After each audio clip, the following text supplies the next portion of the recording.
Hey, tubers, tubettes, various crazy people. I have no idea what I'm going to title this video, but I do know what I want to talk about. And it's something to the effect of what happens out here to a guy like me who's in a relationship with a woman and we have a disagreement, or not even a disagreement necessarily, but I do something that she considers to be offensive or hurtful. Now, if I flash back to my relationships in the States and I did something or said something to my significant other, um, she would, my significant other, be it the ex-wife or a girlfriend, we could go back to the first girlfriend to the last wife, they would go straight into Karen mode. In other words, American women, in my mind, they just have absolutely no problem of relieving themselves of all filters and arguing with you until they prove their point. And I have been in arguments with my significant others, if you will, where I am 100% right. And they don't even just fight, but they fight dirty sometimes. I mean, they will do, even if I'm right and I'm making my point and I'm zeroing in and we're having this confrontation, but we've had this disagreement and I said, we're going to do this. And she says, no, we're not going to do that. And I think it's for the best of the family or whatever. I'm doing my best to stay on point. And for some reason, American women have this uncanny ability to take you off point somehow, because they will brag on, as soon as they see they're losing, they'll drag up something from 4 years ago where I was wrong and throw that into the mix. And now I get all off kilter on my points because I was doing pretty good there. And then I start to get more frustrated and I start to raise my voice. And then they say things like, well, see how angry you are? Who can talk to someone in this state of mind? You need to settle down. And then that gets me even madder. And then if they really want to piss me off, they throw in something about, my mother or some intimate detail I shared with them that they know is my hot button. And so it turned so bad. The confrontations used to get so heated and I would get so worn down by it that even when I was 100% right, I don't think I ever won an argument with a woman that I was romantically linked to, simply because I just wanted it to end. So finally, I would just give up and say, yeah, you know what? Yep, you're right. Never mind. and still, it was just a hollow victory for her. And she knew it wasn't sincere. And sometimes we would harbor that resentment for days or weeks, or a lifetime of the relationship, depending on how bad it was. Okay. In fact, I'll give you a quick example. In my very first video that I ever did, which was a Facebook video that got turned into a YouTube video, my first video, 350 videos ago, I mentioned a work-related issue that I had. And it wasn't even an argument. I was working at a place, and I've told this story before, but it was a couple years ago, so I don't think I'll be redundant if I repeat it. I was working at a place and I was waiting for a fax.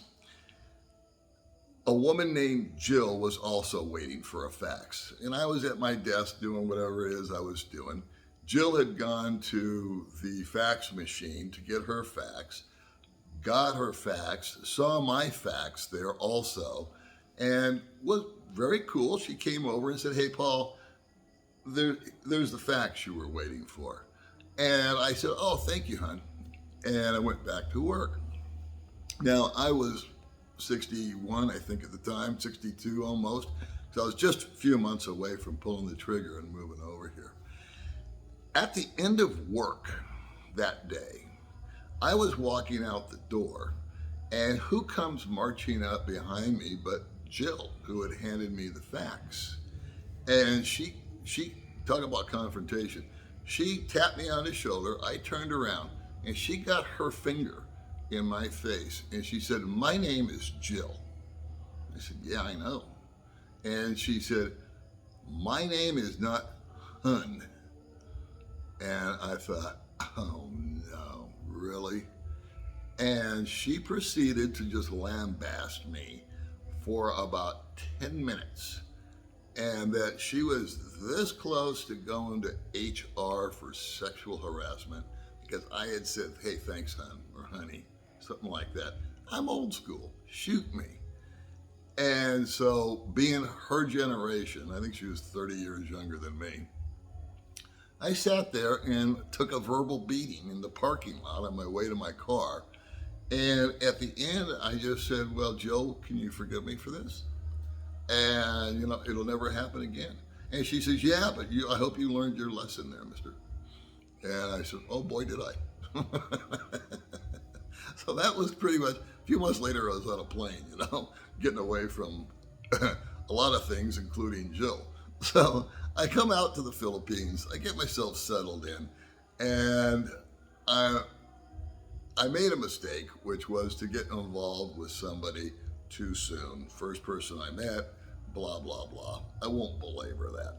She's a lovely person, a wonderful human being. We just decided to part ways. But in about 2 or 3, we had about a 5 or 6 month relationship. And I'm really bad with times, and it was over 3 years ago that this all happened. But one day, I, to this day, can't tell you what I did or what I said, or for the life of me, I am just completely draw a blank. Even that day, and here I am today, 3 years later. But one day, she just went in the middle of the afternoon, got in bed, and refused to talk to me. It was about 2 o'clock in the afternoon. And I didn't know why. So I went in, I said, hey, are you feeling okay? No answer. She looked like she was getting ready to cry.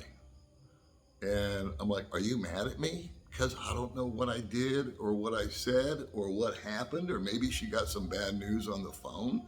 I couldn't figure out, I didn't know what was happening. So after about 10 or 15 minutes, I realized, well, she's just not going to talk to me. She's just clammed up. And I went out to the living room and I thought, what the hell's going on? So I had a neighbor named Sam who was about 40 years old. He was a Marine and he was the coolest guy. I really miss Sam. He went back to the States. But when I first got there and I moved into that apartment and he was next to me, he was the type of guy that kind of put me under his arm and said, hey, let me help you out, old man. I know it's, let me help show you around and get you used to some stuff. So he was just sort of like a mentor, super duper guy. And I would lean on Sam every now and then for stuff that I didn't understand. Like he helped me open up a bank account when I was getting frustrated and they were telling me no. So I called old Sam up and I said, Sam, something's going, do you have a minute to talk? He said, sure, Paulie. And I said, dude, I got an issue with, and I won't say her name, with, what's her name? We'll just call her. And he goes, well, what's going on, Dad? And I says, well, she's laying in bed and she won't talk to me. And he said a word that I'd never heard before. He goes, oh, she's going through Tampo. And stupid me, I said, oh, you mean she's got her period? Because I related Tampo to tampon for some reason. He goes, no, dude. He goes, not like that. He's laughing at me. He says, it's Tampo. I said, what the F is Tampo? He says, well, when you hurt your Filipina, or she's mad at you, whatever the case might be, she just clams up. I said, you got to be kidding me. He says, no, that's just the way they are. And I said, well, why? Why do they clam up? He says, well, I'll explain it to you. He says, the Filipina culture, female Filipina culture, when they have a disagreement with their significant other, they hold their thoughts and their feelings inside. They do not verbalize them in anger.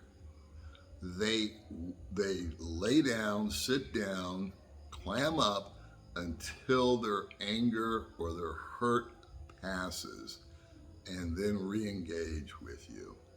And I said, well, why do they do that? Why don't they just come out and say what's bugging them? And he said, because if they know that if they sound off on you, they may say something that will be regrettable later. They may say something that they really regret saying because they're so pissed off at you.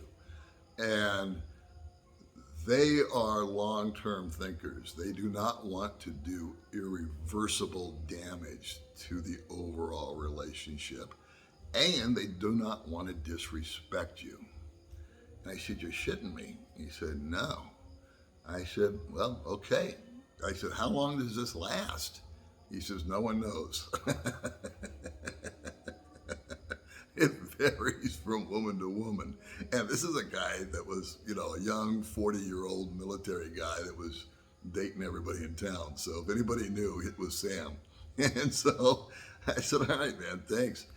And I sat back, and the first thing I said to myself is, I love the Philippines.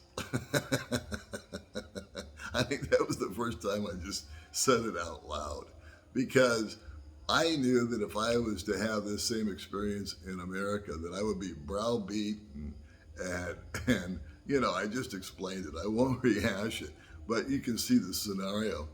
And I thought to myself, this is freaking awesome.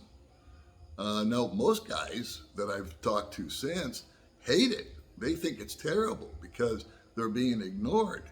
Me, I think it's the greatest thing since sliced bread because, and what I did that day that she went into this run silent, run deep mode, was I immediately went out and got on my scooter, went up to the store, bought a big bag of Doritos, a little pint of ice cream, and a couple of Gatorades. I came home and turned on the Golf Channel and ate Doritos and ate ice cream and drank Gatorade in peace and harmony. And I figured, hey, she's pissed. Let it fest. Let her work it out. It's okay with me. That night, I just crashed on the couch. She still didn't emerge from the bedroom, if you will. The next day, approximately, I don't know, 19 hours later, because she did it at 2 o'clock, and I think we were up at 7, so whatever the math is on that, she woke up and just started making breakfast. And was humming like she always does. So apparently, the 18 or 19 hours of sitting there working it out in her brain and relaxing it over about it was all it took for her. And I kept asking her, what was the problem? And she would just look at me and she'd smile and she'd say, let's just move on. It's fine. It's okay, baby. Don't worry. What do you want bacon? Do you want... She just blew it off. To this day, I don't know what went wrong. So those that know me are probably thinking, I wonder if baby May ever gets Tampo. And I can answer that with a definite kind of. She will, I can do things, and I have done things. I'll man up where I have said things that I shouldn't have said. Primarily, it was not what I said, it was my tone of voice that will wound baby May. And I'll follow that up with something after I finish this sentence, and then we'll call it a day. But I have done that a couple of 3 times with baby May, where I have spoken, I was wrong, and I admitted it. But what baby May does is she just runs silent and runs deep herself. She's not immune from Tampo. She will go off and just spend time, and it takes baby May about 45 minutes. And then, where I think she's unique, because from what I've caught on from other guys that I've talked to, baby May will come out and she will say, when you said that, this is what I felt like. And so we do have a communication. She sort of bridged the gap. And then and it's given me an opportunity to say, I'm sorry. She gives her an opportunity to forgive me. I actually learn from the experience, and I do my best not to repeat it. One quick sidebar is I have never once publicly demonstrated any type of anger issue with May outside of the house. That, my friends, is the biggest, that's the biggest felony you can commit here in the Philippines. I've talked about this before with my friend Mark about relationships. There was a time, and I learned this, I was taught this by May one time. There was a time where her and I had gone out and driving on the scooter, and I was having a bad day. It was hot. We were trying to get this. It was out of stock. I won't waterboard you with examples, but nothing I touched worked. And finally, I was trying to park my bike, and some guy did something, I can't remember what, belched a bunch of smoke in my face, I think, from the rear exhaust. And when I parked the bike, I just kind of like teed off into the sky. I just kind of had this little 30-second meltdown where I was like, F this, what if, no, I was just being like an idiot. And and I wasn't yelling at May, but I would look at May and I go, can you believe what we've been going through today? This is, whatever. I was just being a little bitch. And so anyway, finally we parked the bike. She didn't say anything. We went off and we parked the bike. It was right at the public market. We went in, we got whatever we needed to do. We drove home. And when we got home, she said, do you remember when you got mad at the public market? I said, yeah. She said, do you remember you were yelling? I said, yeah. She said, did you see everybody looking at us? And I thought, uh-oh. I said, baby, yeah, I do. I did see them looking at me. And she says, I know that you weren't mad at me. I know you were frustrated. I know you were hot. I know you were tired. I know you just like to let off steam. She says, but they thought you were yelling at me. And it embarrassed me, made me lose face. And I said, you know what? Thank you. I will never, ever, ever do that again. When I decide to blow off steam and scream, I'll make sure I walk away from you first. So that's it for all you guys that have the Jills in your life and the Karens. I wish you well. Take a sedative and get out here to the Philippines with me. All right, we'll see you later.